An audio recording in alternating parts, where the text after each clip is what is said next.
Obrigada, Senhor, porque todas as vezes que nós nos reunimos aqui, todas as vezes que nós nos reunimos nesse lugar para adorar o Senhor vem de maneira tão profunda, tão tremenda e nos surpreende com a sua presença.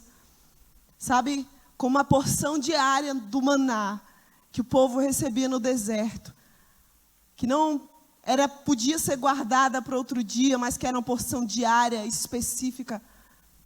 Assim fomos nós sustentados durante todos esses dias. O Senhor, em nenhum dia, em nenhum momento em que nós nos reunimos para adorar o seu nome, Ele nos negou a sua presença. Em cada reunião e nas diversas programações que nós tivemos, nós pudemos nesse ano experimentar a presença do Senhor, nos sustentando. E eu não sei, talvez se a gente desse aqui o microfone, disponibilizasse o microfone para quem quisesse testemunhar, nós certamente ouviríamos muitos testemunhos aqui. Porque eu creio que muita gente tem muita coisa para falar daquilo que o Senhor fez esse ano. Porque esse é o nosso Deus. É um Deus que cuida de nós e que nos surpreende. Mas essa noite eu quero convidar aqui alguém muito especial, que faz parte da história da nossa juventude, sem querer chamar de velha, mas que caminha conosco há muito tempo. Eu quero chamar aqui Emily. Uma pessoa muito querida por nós, que é das antigas do Impacto. Peixe tem foto para provar. Ela tem uma palavra do Senhor para compartilhar conosco nessa noite. E eu espero que você seja abençoado. Amém? Nossa, que responsabilidade. Boa noite, queridos. Meu nome é Emily, como a Ed já falou. Na verdade, acho que eu não sou mais conhecida de muitos aqui, né? Fazia parte do louvor. Eu me ausentei esse ano,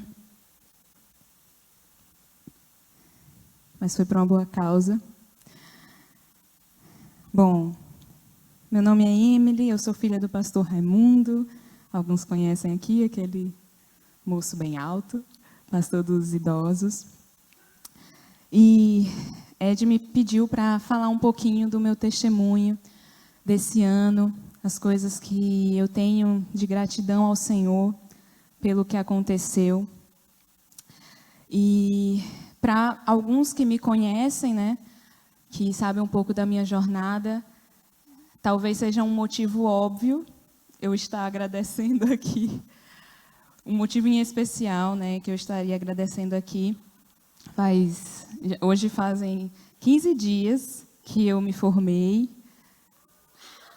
Glória a Deus. Amém, irmão, é para Jesus. Depois de muito penar. E eu sempre soube assim, que medicina para mim sempre era um pretexto de Deus. Para o que Ele tinha para fazer na minha vida e o que Ele tinha para fazer na vida das pessoas através de mim, da minha profissão. Mas não é sobre isso que eu gostaria de agradecer. Eu fico muito grata ao Senhor, glória a Deus por isso, mas não é esse o principal motivo que eu gostaria de agradecer essa noite. Mas hoje eu gostaria de agradecer, como resumo desse ano, pelos tombos, pela incomodidade, se existe essa palavra, pelo desconforto, pelas lágrimas. Como Ed falou mais cedo, às vezes é difícil a gente, nos momentos mais complicados, de tribulação, a gente agradecer a Deus. E eu não fui diferente, eu demorei para cair a ficha e realmente agradecer ao Senhor com coração sincero, sabe? Não como a gente às vezes faz, a gente que está na igreja, muitas vezes a gente abre a nossa boca, Senhor, obrigada, mas a gente não sabe, a gente não filtra se aquilo ali realmente está sendo algo sincero diante de Deus. E para ilustrar um pouquinho, né, alguma passagem bíblica que falou muito forte comigo e pode resumir um pouco esse ano. Eu gostaria que você abrisse a sua Bíblia em Filipenses, capítulo 2. Nós vamos ler a partir do versículo 12 e o versículo 13, a priori, assim. Filipenses 2, versículo 12 e 13. Amém? Fui muito rápida? Filipenses 2, 12 e 13. Assim diz a palavra do Senhor. Assim, pois, amados meus, como sempre obedecestes, não só na minha presença, porém muito mais agora na minha ausência, desenvolvei a vossa salvação com temor e tremor, porque Deus é quem efetua em vós tanto querer como realizar, segundo a sua boa vontade. Amém? Muitos aqui conhecem essa passagem bíblica, né? É um pouco conhecida mesmo, assim, da igreja. Principalmente essa parte, né, de desenvolver a salvação com temor e tremor. E principalmente quando fala que Deus efetua em nós tanto o querer quanto o realizar, né? Mas às vezes a gente não vai mais profundo em relação a entender o que é que Paulo quis dizer aqui nesse texto. Eu também tive uma revelação em relação a isso. E algo que eu já estava vivendo, não sabia. Porque eu quero que a gente atente para o início do versículo 12. Ele fala, assim, pois. Quando a gente usa, normalmente no português, né, a gente fala alguma coisa, nananã, assim, nananã. Então, é uma conjunção de conclusão, né? A gente falou alguma coisa, arrematou, e aí a gente faz assim, nananã. Então, Paulo, ele estava desenvolvendo uma ideia, um pensamento antes, e aí ele vem no versículo 12 e fala, assim, pois, irmãos. Por isso que às vezes a gente fica muito perdido em relação a como desenvolver a nossa salvação. E aí Paulo, ele fala, vamos agora lá para o versículo 3, no mesmo capítulo. Olha o que ele diz. Nada façais por partidarismo ou vanglória, mas por humildade, considerando cada um os outros superior a si mesmo. Não tenha cada um em vista o que é propriamente seu, senão também cada qual o que é dos outros. Tende em vós o mesmo sentimento que houve também em Cristo Jesus, pois ele, subsistindo em forma de Deus, não julgou como usurpação ser igual a Deus, antes a si mesmo se esvaziou, assumindo a forma de servo, tornando-se em semelhança de homens e reconhecido em figura humana. A si mesmo se humilhou, tornando-se obediente até a morte e morte de cruz. E eu gostaria de destacar algumas partes aqui, quando fala, nada façais por partidarismo ou vanglória. Considere cada um o outro superior a você mesmo. Tende em vós o mesmo sentimento que tinha em Cristo Jesus. Ele se esvaziou, se tornou servo e a si mesmo se humilhou. Ele obedeceu até o fim. Diante disso tudo, Paulo vem e fala, assim, pois, desenvolvei a vossa salvação com temor e tremor, com reverência e respeito. Nessa Bíblia, ele coloca não com pânico, com pavor, mas com respeito e reverência. Por quê? Porque Jesus, ele nos ensinou como nós deveríamos desenvolver a nossa salvação. E aqui ele deixa bem claro isso, que é através da humildade, da humilhação mesmo, diante da poderosa mão do Senhor, considerando o outro superior a si mesmo, não mais o seu querer, mas o querer de Deus, sendo obediente em toda circunstância. E diante disso, aí aqui entra um pouco do meu testemunho. No início do ano, Eu sabia, né, que ia me formar, tinha alguns planos, algumas metas, mas no início do ano o Senhor me revelou algumas coisas. Então, eu tinha um lugar para ir, que o Senhor havia me falado. No início do ano, Ele me falou acerca do que eu deveria fazer. Infelizmente, me ausentar do louvor, perder os mantos aqui. Me ausentar, me dedicar realmente a esse outro ministério que Ele também tinha colocado nas minhas mãos. Ele também me mostrou, depois de um tempo, eu já estava bem agoniada, mas a especialização que Ele queria. E não era o que eu pensava. Eu tinha uma coisa em mente e Deus me desconstruiu. E Ele colocou outra coisa em meu coração. E aí, quando eu falava para as pessoas, elas falavam, uma especialização não muito conhecida, que mexe com bactéria, com vírus, HIV, AIDS. Foi mais uma surpresa do Senhor. Aconteceram algumas coisas também na minha família, que machucaram muito meu coração. E me fizeram repensar todos os planos que eu tinha, tudo que eu tinha ouvido do Senhor no início do ano. Eu acho que não era de Deus, acho que eu não ouvi direito. Eu não quero sair de casa, eu não quero ficar longe do conforto, eu não quero ficar longe daqui, da minha família, das pessoas que eu amo, da minha igreja.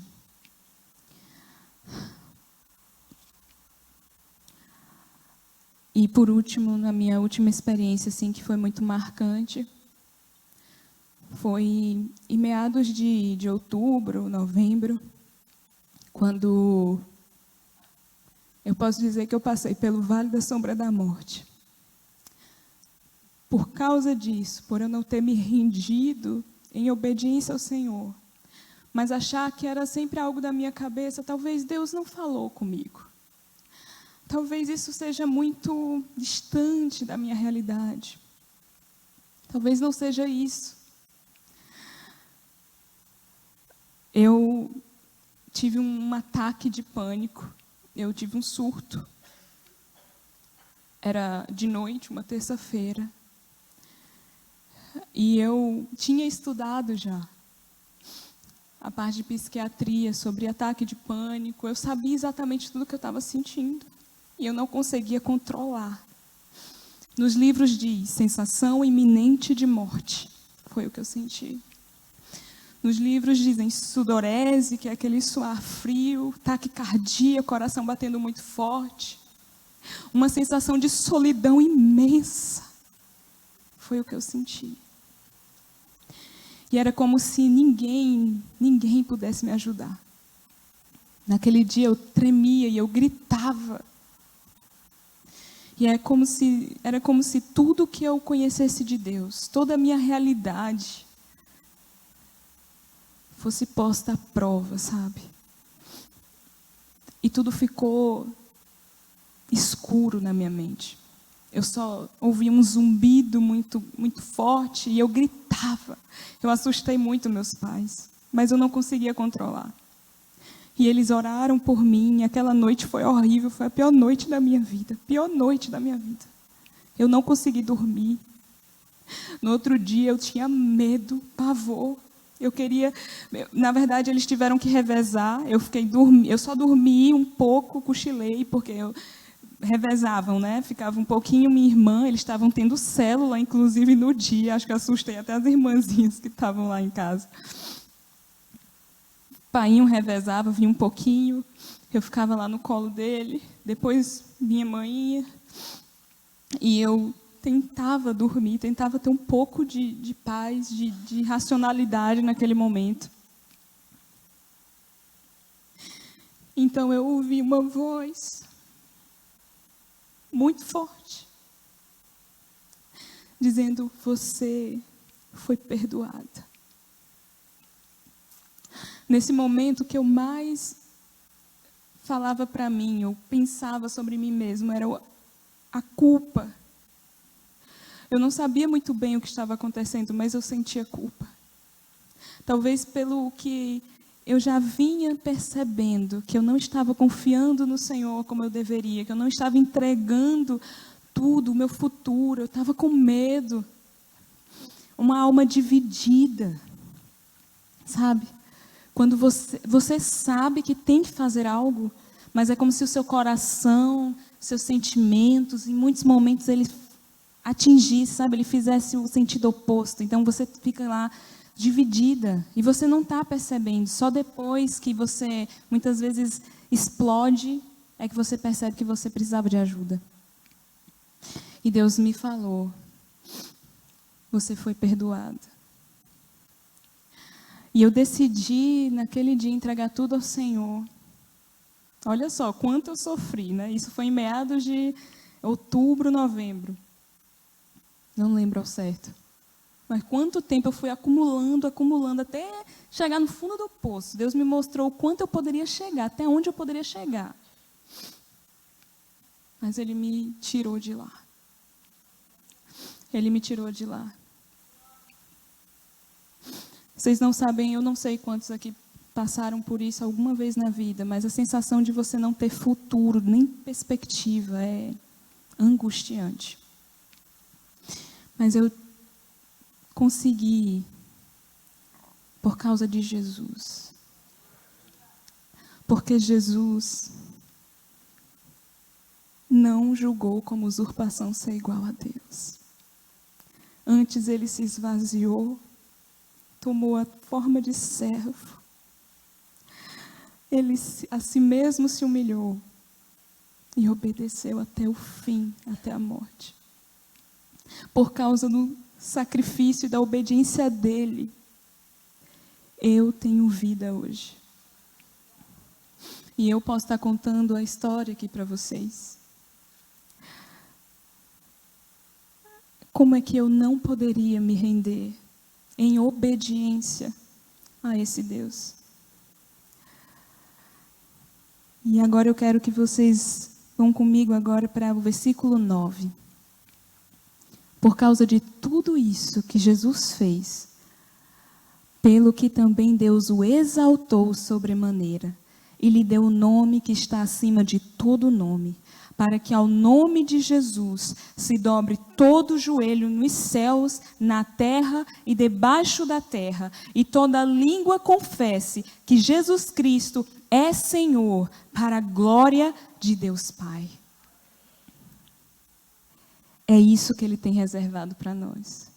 Não há sacrifício, não há renúncia, não há obediência que não venha seguida de glória.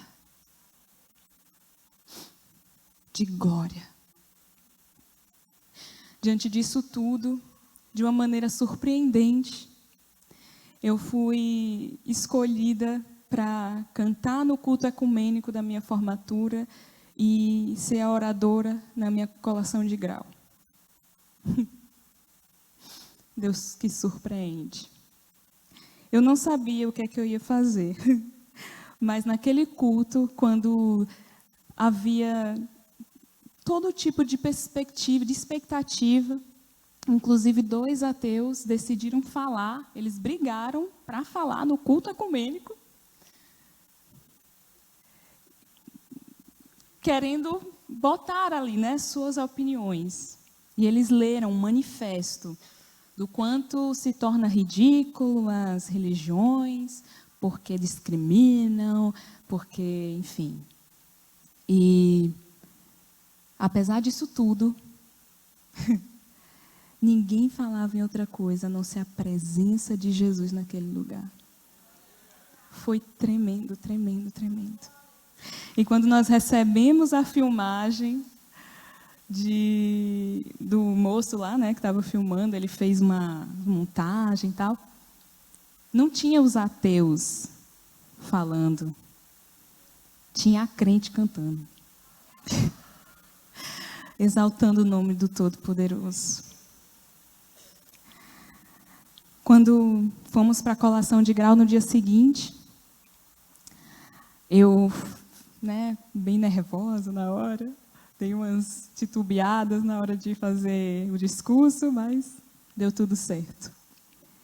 E aí, no final, no dia seguinte, uma pessoa veio falar comigo, dizendo que uma médica havia ouvido o meu discurso, já porque, gravaram e fizeram, compartilharam, sabe, no WhatsApp.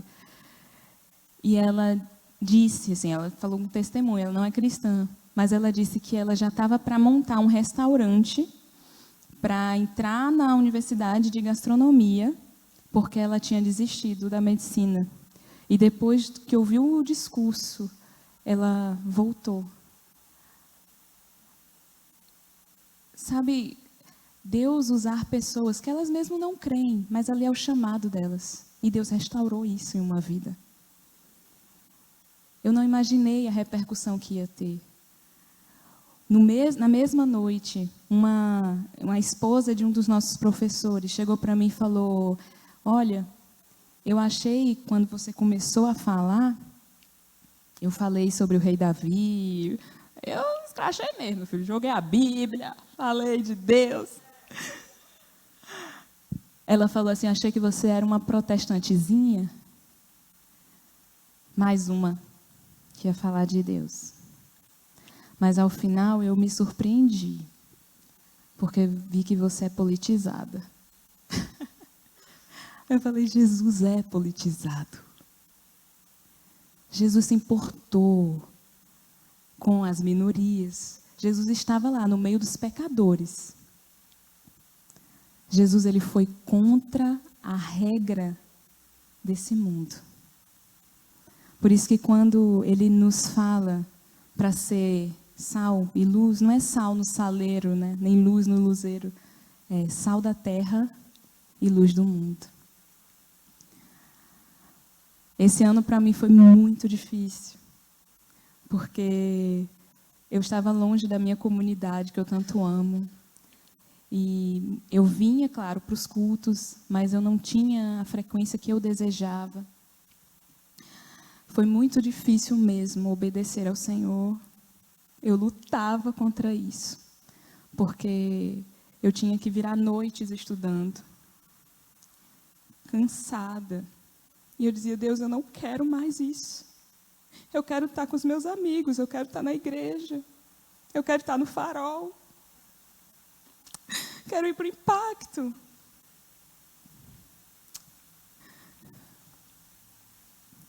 Mas não há sacrifício, não há obediência que não retorne em glória.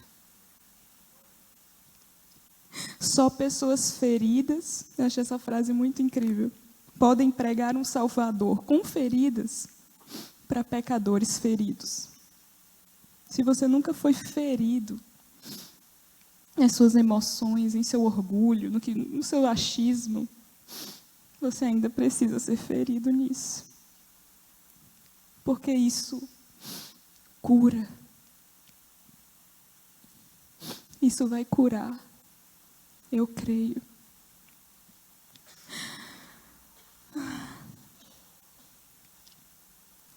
Para que todo joelho se dobre, toda língua confesse que Jesus Cristo é o Senhor. É isso que eu tinha para dizer, meus irmãos. Eu espero que tenha, de alguma maneira, falado ao teu coração. Essa é um pouquinho da minha história. Eu não sei para onde vou, mas o Senhor sabe todas as coisas e Ele tem o domínio sobre tudo. Escolha obedecer. Amém.